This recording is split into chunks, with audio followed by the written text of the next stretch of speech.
लोग पढ़ेंगे फोर्स और न्यूटन्स लॉ के बारे में, ठीक है। तो पहले हम लोग बात करते हैं न्यूटन्स लॉ का। तो सबसे पहले दुनिया में फोर्स का जो बोलते हैं इन्वेंशन या डिस्कवरी कौन की है? न्यूटन की है। न्यूटन 3 लॉ दिए, 3 लॉ, फर्स्ट, सेकंड और थर्ड, वही तीनों लॉ के बारे में अभी बात करेंगे। जैसे कि अगर हम बात करते हैं न्यूटन फर्स्ट लॉ का, तो न्यूटन फर्स्ट लॉ था इनर्शिया के बारे में। जैसे कि अगर कोई बॉडी, इनर्शिया का मतलब होता है कि अगर कोई बॉडी रेस्ट में है तो वो रेस्ट ही में रहेगा, अगर कोई मोशन में है तो वो मोशन में ही रहेगा, जब तक कि उस पर कोई एक्सटर्नल फोर्स अप्लाई ना किया जाए। मतलब मान लीजिए कोई बॉडी रेस्ट में है तो रेस्ट ही में रहेगा जब तक एक्सटर्नल फोर्स ना लगाए। इसीलिए इनर्शिया डायरेक्टली प्रोपोर्शनल होता है मास के। इस बात को आप लिखिएगा कि इनर्शिया जो है वो डायरेक्टली प्रोपोर्शनल है मास के। मतलब कि क्या हुआ कि जिस बॉडी का मास ज्यादा रहेगा उस बॉडी का इनर्शिया भी ज्यादा होगा। मान लीजिए कोई बॉडी है जिसका मास ज्यादा है, तो हमको उसको ज्यादा फोर्स लगा के उस बॉडी के स्टेट को चेंज करना पड़ेगा। तो ये मतलब कि उस बॉडी का इनर्शिया क्या है? ज्यादा। अगर कोई बॉडी का मास कम है तो हम क्या करेंगे? थोड़ा सा भी फोर्स लगाएंगे तो उसके स्टेट में क्या होगा? चेंज आ जाएगा। मतलब कि लेस मास में लेस इनर्शिया होता है और ज्यादा मास वाले बॉडी में, ऑब्जेक्ट में ज्यादा इनर्शिया होता है, ठीक है। ये क्वेश्चन आपका कंपटीशन में आ सकता है, इसीलिए याद रखिएगा। फिर आते हैं कि इनर्शिया होता कितना टाइप का है। तो इनर्शिया 3 टाइप के होते हैं, inertia of rest, inertia of motion और इनर्शिया ऑफ डायरेक्शन। तो पहले समझिए इनर्शिया ऑफ रेस्ट क्या होता है। जैसे कभी आप लोग बचपन में कोई भी पेड़ से कुछ तोड़ते होंगे, जैसे कि आम तोड़ना है तो आम के पेड़ पे हम लोग क्या मारते थे? कोई भी स्टोन, कोई भी पत्थर फेंकते हैं। तो देखिए जो आम का पेड़ है वो रेस्ट में, वो अपने जगह से हिल नहीं सकता, वो रेस्ट में, उसका जो ब्रांच है वो भी रेस्ट में, और जिसमें वो आम लगा हुआ है वो भी अभी रेस्ट में, ठीक है। जैसे ही हम पत्थर फेंकते हैं उस आम पे तो वो आम जो होता है वो मोशन में आ जाता है, मोशन में आ गया। इसका मतलब कि हम क्या किए? फोर्स एक्सर्ट किए तो उसका स्टेट चेंज कर दिया, वो पहले रेस्ट में था अब मोशन में आ गया, तो वो अपने ब्रांच से डिस्प्लेस हो जाता है, जिसके कारण वो क्या होता है? गिर जाता है। बात करें अगर हम मोशन में, इनर्शिया ऑफ मोशन का, तो जैसे कभी देखे होंगे कि ट्रेन या फिर कोई बस से चलता हुआ, बस या चलता हुआ ट्रेन से कोई सडनली उतर जाता है, तो वैसे उसमें क्या होता है? अगर आप सडनली उतर के खड़ा होने का कोशिश कीजिएगा, मान लीजिए चलता हुआ ट्रेन, हम सडनली उतर गए और खड़े होने का कोशिश कर रहे हैं उतरते के साथ, तो हम क्या होंगे? गिरने का चांस मेरा ज्यादा है। होना क्या चाहिए कि जैसे जिस मोशन में गाड़ी जा रहा है, मान लीजिए गाड़ी इधर की तरफ जा रहा है और हमको बहुत जल्दबाजी है, हम उतर गए, तो हमको उधर की तरफ ही थोड़ा दूर क्या करना पड़ेगा? दौड़ना पड़ेगा, क्योंकि मेरा बॉडी क्या था? हम गाड़ी में जब थे तो मेरा बॉडी उस ट्रेन की स्पीड का था, मतलब मेरा बॉडी भी उतना ही स्पीड का था जितना वो ट्रेन चल रहा था। तो अगर हम सडनली सोचेंगे कि हम अपना मोशन को रेस्ट में ले आए तो ऐसा होगा नहीं, हमको धीरे धीरे क्या करना पड़ेगा? अपने स्टेट को चेंज करना पड़ेगा। बात करते हैं मोशन, इनर्शिया ऑफ डायरेक्शन का। तो कोई भी कर्व रोड ले लीजिए, मान लीजिए कोई ड्राइवर कर्व रोड पे गाड़ी घुमा रहा है, तो अंदर बैठे हुए लोग को ऐसा क्या फील होगा? फील होगा कि हम क्या होगा? खिड़की से बाहर फेंका जाएंगे। क्यों? क्योंकि वो जो कर्व रोड पे अपने गाड़ी को मोड़ेगा तो वो डायरेक्शन चेंज कर रहा है, जिसके कारण मान लीजिए हम बैठे हुए तो मेरा डायरेक्शन अभी इनर्शिया ऑफ डायरेक्शन सामने की तरफ है, पर अगर हम सडनली अगर किसी गाड़ी को कर्व में मोड़ देते हैं तो मेरा डायरेक्टली सडनली क्या होगा? मेरा डायरेक्शन चेंज होगा, हमको ऐसा फील होगा कि हम गाड़ी के बाहर क्या होंगे? फेंका जाएंगे। तो ये आपको हम इनर्शिया के बारे में बताएं, मतलब कि न्यूटन का फर्स्ट लॉ इनर्शिया, ठीक है। अब हम चलते हैं सेकंड लॉ पे। पहला समझ गए इनर्शिया क्या होता है? इनर्शिया मास पे डिपेंड करता है और इनर्शिया 3 टाइप का होता है। अब आते हैं सेकंड, न्यूटन का सेकंड लॉ। तो न्यूटन का सेकंड लॉ फोर्स के बारे में था। Rate of change in momentum को ही हम लोग फोर्स कहते हैं। अभी हम आपको डिराइव करके बताएंगे फॉर्मूला, और इससे बहुत सारा थ्योरेटिकल क्वेश्चन भी बनता है। पर पहले समझिए कि rate of change in momentum को हम लोग फोर्स कहते हैं, और फोर्स क्या होता है? वेक्टर क्वांटिटी होता है जिसमें मैग्नीट्यूड और डायरेक्शन दोनों चेंज होता है। जैसे कि कोई बॉक्स यहाँ रखा हुआ है, हम उस पर फोर्स लगाए तो फोर्स के कारण क्या होगा? बॉडी आगे मूव कर जाएगा ना। तो वही हम लोग क्या बोलते हैं कि फोर्स के पास मैग्नीट्यूड और डायरेक्शन दोनों, इसीलिए फोर्स क्या है? वेक्टर क्वांटिटी है। अब आया कि फोर्स में हम लोग बैलेंस अनबैलेंस भी पढ़ते हैं, तो हम आपको बताते हैं। तो न्यूटन का सेकंड लॉ जो है फोर्स को बताता है। Rate of change in momentum. अब आता है न्यूटन का थर्ड लॉ, जो सबको पता है। क्या पता है कि every action has equal and opposite reaction. मतलब कोई भी एक्शन, मान लीजिए कोई बॉडी है जिसको हम फोर्स लगा रहे हैं, तो वो बॉडी भी उतना ही इक्वल फोर्स पर अपोजिट डायरेक्शन में हम पे एक्सर्ट करेगा। तो ये न्यूटन का थर्ड लॉ। तो इसका एग्जाम्पल के तौर पे आप ले सकते हैं कोई गन से फायरिंग करना। जब हम गन से फायरिंग करते हैं तो जितना वेलोसिटी और जितना से वो गन से बुलेट निकलता है, उतना ही मेरे हाथ में भी पीछे की तरफ बैकवर्ड डायरेक्शन में फोर्स फील होता है। मतलब कि गन से बुलेट अपवर्ड मतलब कि फॉरवर्ड डायरेक्शन में जाता है, और मेरे हाथ में जो फोर्स फील होता है वो बैकवर्ड डायरेक्शन में होता है। मतलब इक्वल एंड अपोजिट फोर्स हमको यहाँ पे फील हो रहा है। ठीक है, मतलब every action has equal and opposite reaction. तो अब हम लोग इतना समझ में आ गया होगा आपको, न्यूटन का फर्स्ट लॉ इनर्शिया, न्यूटन का सेकंड लॉ फोर्स को बताता है, और न्यूटन का थर्ड लॉ जो कि action, every action has equal and opposite reaction. तो हम लोग सेकंड लॉ पे चलते हैं कि फॉर्मूला उसका थर्ड ड्राइव करके आपको बताते हैं। नहीं, फोर्स इक्वल टू क्या कहें, रेट ऑफ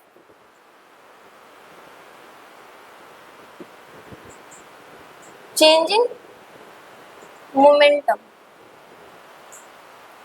ठीक है, तो रेट का मतलब क्या होता है, 1/टाइम। पूरे फिजिक्स में हम लोग को पता है, हम आपको पहले भी प्रीवियस वीडियो में बताए हैं कि रेट का मतलब होता है 1/टाइम। ऑफ का मतलब होता है इनटू, चेंज डेल, और मोमेंटम होता है पी। मतलब फोर्स इक्वल टू क्या हो जाएगा, डेल पी बटा टी। हो गया। अब देखिए, क्योंकि हमको पता है मोमेंटम इक्वल टू क्या होता है, एम वी,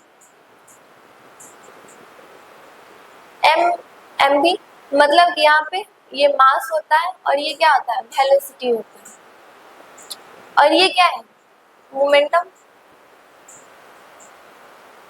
ठीक, तो डेल पी यहाँ पे लिखा हुआ है, मतलब कि चेंज इन मोमेंटम। तो चेंज दो चीज में टूटता है, फाइनल और इनिशियल में। तो कोई बॉडी है मासिव बॉडी है जो कुछ वेलोसिटी से जा रहा हो, 20 मीटर पर सेकंड से मानते हैं।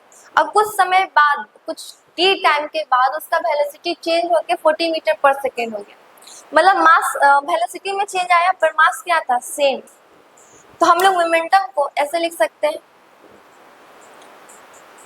एम भी माइनस एम यू बटा टी, क्योंकि हम लोग डेल पी को तोड़ दिए। तो यहाँ पर m को कॉमन ले लेते, क्योंकि मास तो बॉडी का सेम था पर वेलोसिटी चेंज कर रहा था ना, तो v minus you by T. और हम लोग पढ़े कि एक्सेलरेशन का फॉर्मूला क्या होता है, v minus you by T होता है। तो ये क्या बन गया, ये बन गया a, मतलब कि फोर्स का फॉर्मूला हो गया आपका m है। इसी फॉर्मूला, यही चीज को क्या करते हैं हम लोग, क्वेश्चन बनाते हैं इस फॉर्मूला से लेके।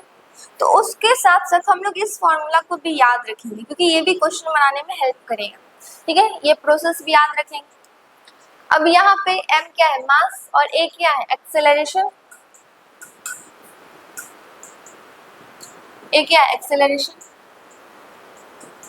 ठीक है, तो फोर्स का यूनिट क्या होता है, ऐसा यूनिट का बात करें तो ये क्या होता है, न्यूटन होता है, जिसको हम लोग n से डिनोट करते हैं। और ये क्या है, वेक्टर क्वांटिटी। ठीक है, तो आप अब इतना नोट डाउन कर लीजिए। हम आपको कुछ और इससे रिलेटेड, मतलब इस फॉर्मूला से रिलेटेड थ्योरेटिकल क्वेश्चन टाइप का बताते हैं। ठीक है, पहले आप इसको नोट डाउन कर लीजिए। आपको बताएं कि इस फॉर्मूला से हम आपको थ्योरेटिकल क्वेश्चन बताते हैं। जैसे force equal to M A आता, तो हम अभी प्रीवियसली पढ़े कि फोर्स किसके होता है, एक्सीलरेशन। मतलब यहाँ पे अगर हम मास को कांस्टेंट कर दे तो एक्सीलरेशन के क्या हो जाएगा, ये डायरेक्टली हो जाएगा। और अगर एक्सीलरेशन के डायरेक्टली है, मतलब ये वेलोसिटी के भी क्या होगा, डायरेक्टली। और टाइम का क्या होगा, ये इनवर्सली हो जाएगा। ये तीनों बात को याद रखिएगा। क्यों याद रखिएगा, क्योंकि इससे बहुत सारा इंपॉर्टेंट आपका थ्योरेटिकल क्वेश्चन बनेगा। ठीक है, जैसे कि मान लीजिए कि हमको किसी चीज को ज्यादा फोर्स लगाना है, जैसे हमको किसी को मारना है तो ज्यादा फोर्स लगे, ज्यादा उसको फील हो। तो हम क्या करेंगे, अपने वेलोसिटी को क्या कर देंगे, तेज कर देंगे। अगर वेलोसिटी को हम बढ़ा दें तो फोर्स भी क्या हो जाएगा, मेरा बढ़ जाएगा। और उसके साथ साथ अगर हमको फोर्स मैक्सिमम लगाना है किसी बॉडी पे, एफ मैक्स करना है, तो हमको क्या करना पड़ेगा, वेलोसिटी को मैक्सिमम कर देना पड़ेगा और टाइम को मिनिमम करना पड़ेगा। मतलब कि फोर्स ज्यादा लगाने के लिए वेलोसिटी ज्यादा और समय कम रखना पड़ेगा। जैसे कि कभी कभी आप लोग देखेंगे जो कराटा करता है या फिर कोई भी एक, और यहाँ पे आप ब्रिक रख दीजिए, ईटा रख दीजिए, और उसको कोई कोई तोड़ता होगा, एकदम इतना फास्ट तोड़ता है कि हाथ भी नहीं दिखता है। क्या नॉर्मली हम लोग ऐसा कर सकते हैं? नहीं। वो क्या करता है, इस समय को इतना कम कर देता है कि फोर्स ज्यादा लग जाता है। मतलब समय को घटा दीजिए तो आपका फोर्स क्या हो जाएगा, ज्यादा हो जाएगा। ठीक है, तो इस चीज को हम याद रखेंगे।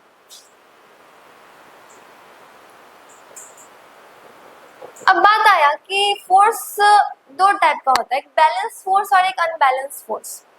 तो बैलेंस फोर्स किसको कहते हैं? फोर्स दो टाइप का होता है,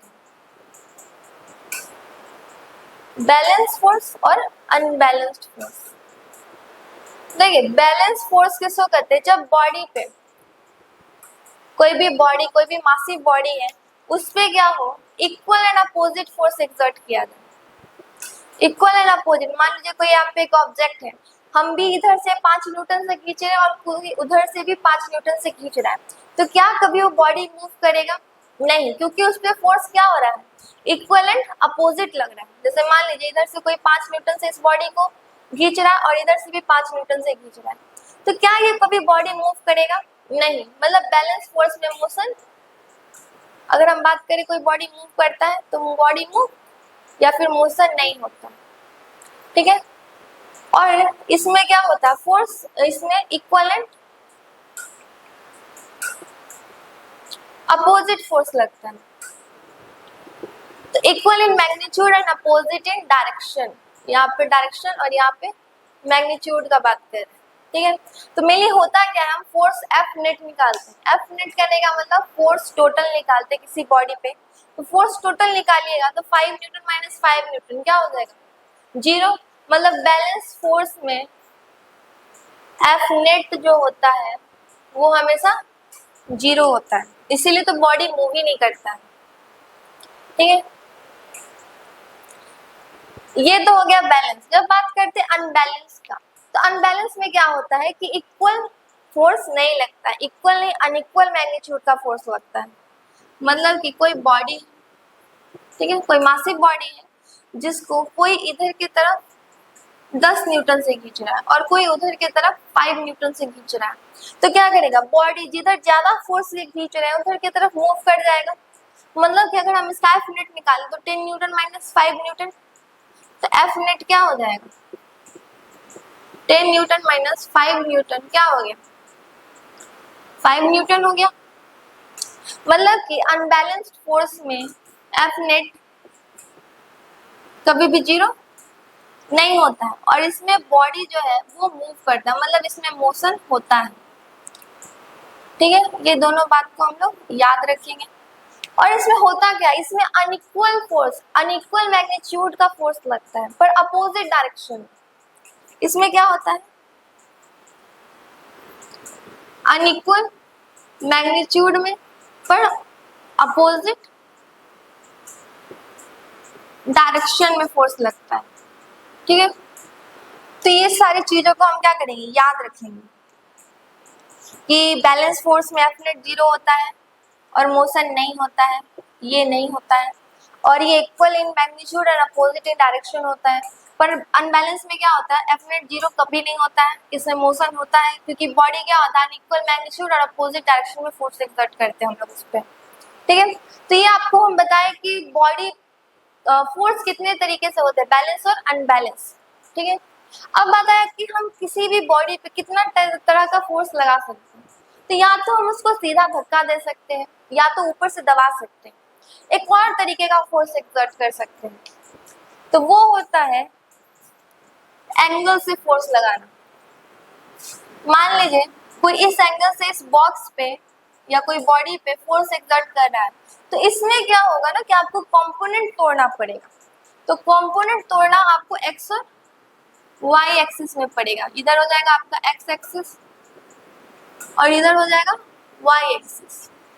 तो अब ये मान लीजिए बोलता है कि कोई बॉक्स पे 60 डिग्री पे क्या कर रहा है, फोर्स एक्सर्ट कर रहा है। तो देखिए जिधर की तरफ एंगल बनेगा, एंगल किधर बन रहा है, एक्स एक्सिस की तरफ, तो इधर हो जाएगा cos थीटा, cos 60।